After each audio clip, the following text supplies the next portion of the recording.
అధికారంలో ఉన్న పార్టీ నుంచి ఏ రాజకీయ నాయకుడు బయటకు వెళ్లే సాహసం చేయరు. కొందరు మాత్రం పార్టీలో ఇమడలేక బయటకు వెళ్తూ ఉంటారు. తాజాగా ఏపీలో ఇలాంటి పరిస్థితే జరిగింది. అధికార పార్టీ టీడీపీలో.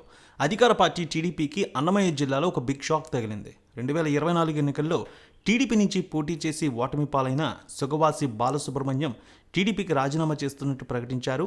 2024 అసెంబ్లీ ఎన్నికల్లో టీడీపీ నేతలే తనను ఓడించారని బాలసుబ్రహ్మణ్యం సంచలన ఆరోపణలు చేశారు.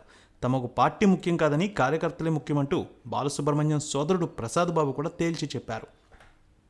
ఇక వచ్చే ఎన్నికల్లో ఖచ్చితంగా రాయచోటు నుంచి పోటీ చేసి తీరుతామని స్పష్టం చేశారు. ఇప్పుడు రాజకీయంగా ఎదురుదెబ్బ తగిలి ఉండొచ్చు కానీ ప్రజలే తమ ధైర్యమని మళ్ళీ పోటీ చేసి ప్రజాసేవ చేస్తామంటూ చెప్పారు. ఏ పార్టీ మద్దతు ఉన్నా లేకపోయినా పోటీ చేస్తామన్నారు. వచ్చే ఎన్నికల్లో బాలసుబ్రహ్మణ్యం తన తండ్రి సుగవాసి పాలకొండరాయుడు వారసుడిగా రాజకీయాల్లోకి వచ్చారు. పాలకొండరాయుడు టీడీపీలో గొప్ప పేరు సంపాదించుకున్న నేత. 4 సార్లు ఎమ్మెల్యేగా, ఒకసారి ఎంపీగా పోటీ చేసి తిరుగులేని లీడర్గా పేరు సంపాదించుకున్నారు. అన్నమయ్య జిల్లాలో సీనియర్ నాయకులు సుగవాసి సుబ్రహ్మణ్యం టీడీపీకి రాజీనామా చేశారు. పార్టీ అధినేత చంద్రబాబుకి రాజీనామా లేఖను కూడా అందజేశారు. తన రాజీనామా సందర్భంగా సుగవాసి సుబ్రహ్మణ్యం పార్టీ నేతలపై సంచలన ఆరోపణలు చేశారు. పార్టీలో సముచిత స్థానం ఇవ్వడం లేదని బాధపడ్డారు. ఆయన రాజీనామాతో రాయచోటి, రాజంపేటలో టీడీపీకి నష్టం జరిగే అవకాశం ఉన్నట్టు పలువురు రాజకీయ నేతలు చెప్తున్నారు. కానీ పరిస్థితి గ్రౌండ్ లెవెల్లో ఏ విధంగా ఉంటుందో వచ్చే రోజుల్లో చూడాలి.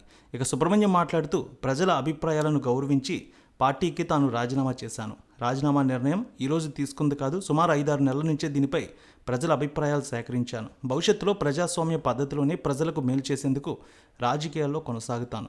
ప్రజలకు తోడ్పాటు అందిస్తానని, నా రాజీనామా విషయంలో ఇది ఖచ్చితమైన నిర్ణయం అనే విషయాన్ని ఆయన తెలియజేశారు. ఇక 2024లో రాజంపేట టీడీపీ అభ్యర్థిగా పోటీ చేశారు సుగవాసి. వైసీపీ అభ్యర్థి అమర్నాథ్ రెడ్డి చేతిలో ఓటమి పాలయ్యారు.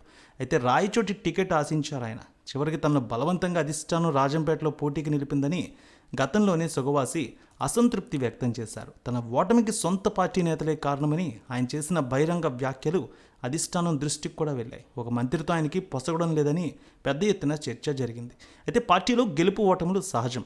కార్యకర్తల అభిప్రాయాలు, ఆలోచనలు గౌరవించాలని, ఓటమి బాధతో త్వరపడి ఏమీ మాట్లాడవద్దని టీడీపీ పెద్దలు సూచించినా సుగవాసి పట్టించుకోలేదు. మొత్తానికి అధికారంలో ఉన్న పార్టీ నుంచి ఆయన బయటకు వచ్చారు.